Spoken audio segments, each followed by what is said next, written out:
good life, the better want a good life, yeah. G-Wagon a class, step in a hit, maga fast in a Farraga, my glass, chop up a freeway. Money up your flash, but if you broke. Hey TSWFX family, welcome back to our channel.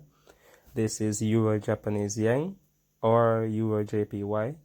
So we are looking at a monthly time frame right now, and we're going to do a top-down analysis from the monthly time frame to the 15-minute. So we are seeing now we're in a rising channel stripe structure. It's not that obvious because it's slightly rising, it's not by much, but we can see that there's 2 touches on the support level, and we also have 2 touches on the resistance level. Now while you're at it, remember to subscribe and keep updated. We're focusing on the recent price action, so let's zoom in more. So on the recent price action, we can see that price was at the support level here, and then it moved from resistance there. Now the resistance level that we have here, we never seen price hit that level again, so we have to watch that level. So we marked it with the horizontal ray tool, and we're calling that the major resistance level, right? We haven't had a touch for that level since 2014, 2015 thereabout. So in July of 2016, August thereabout, in the summer of 2016, we see that the support level was made and price has never retested that level again. So what we're going to do is mark that level with the horizontal ray tool and call it the major support level. Sorry. Just jump to the weekly time frame. We see that there's a falling structure. We have that 2 touch on the support level, and we have 2 touches on the resistance level as well. Now with that falling channel structure that we have, we also have a price action happening inside of that structure. So the overall higher time frame, which is a weekly time frame structure that we're having, is a falling structure, and inside of that falling structure we have other patterns that are replicating on and off in that structure. We see that price was here at that support level, and we're going to move the fib tool and we're going to measure and see what happened. So we see that price was moving up. It retraced down to the 61.8, as you can see here.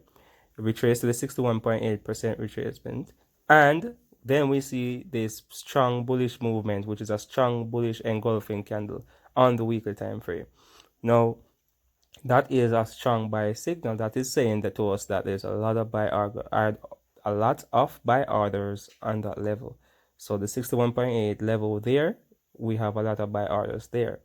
Now we have to see what's really happening on the lower time frame just to make more sense of what's happening, because if you look at this large candle, you're not going to get much information from it, or other than there's a lot of buyers in that region. So we're going to go to the daily time frame, and we understand that there's a resistance level on the right falling channel that we're watching at this level here. So we may have some price move into that level to retest, or to say test that level and have the sellers take control of the market at that level. Maybe they're not ready as yet, but we're going to check and see what happened on the daily time frame just to have clarity. So on the daily time frame, we now see that there was a rising wedge structure inside of that falling wedge structure. So we have that rising wedge structure inside of that falling wedge structure, falling channel structure on the weekly time frame. So the rising wedge is a reversal pattern, a bearish reversal pattern, and we can see that we had several touches on the support, several touches on the resistance. We had 1, 2, 3 touches on the resistance level, and we had a double top, and at that double top we had a break, and then we have a retest. So after having that break and retest, we said that price rejected the resistance level and found support at the 61.8. After having that retest, we see that price was more bullish at that support structure and retested that previous resistance level, which was at the retest level, the first retest. So we have the 4-hour time frame now. We have more clarity. We see that there was a retest on the rising wedge structure inside of the falling channel. But however, we had another falling wedge on the 4-hour time frame, and we had 3 touches on support, and there was a strong impulsive move up and from that support structure. So we now see that price was resisting this previous resistance level and made all the way to this support structure.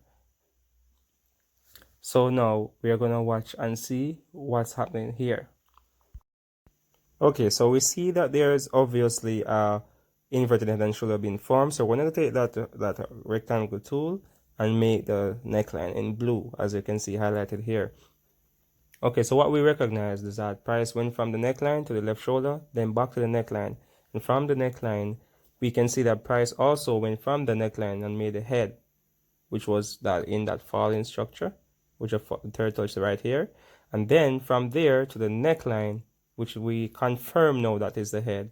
And then from the neckline, we see that the right shoulder is respecting that level where the left shoulder is on that support level. Because on an inverted head and shoulder, the right shoulder is always and almost always in that same structure, same support structure as the left shoulder, right, as you can see. So that zone is a zone of importance. And then we can now see that price may retest that neckline and then break the neckline for a long. And then the major resistance level that we are looking for price to resist is, as the see here, the major resistance structure of the falling channel.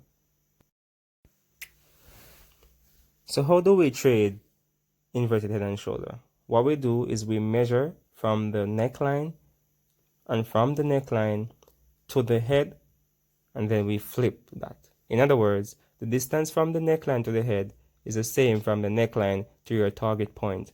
And this is what we're going to do and measure right now. Okay, so let's move this right here. And that's where you're going to put it, from the neckline to your target point. Now we can see that price is going to move up, but where are the resistance and key and significant levels that we're supposed to watch?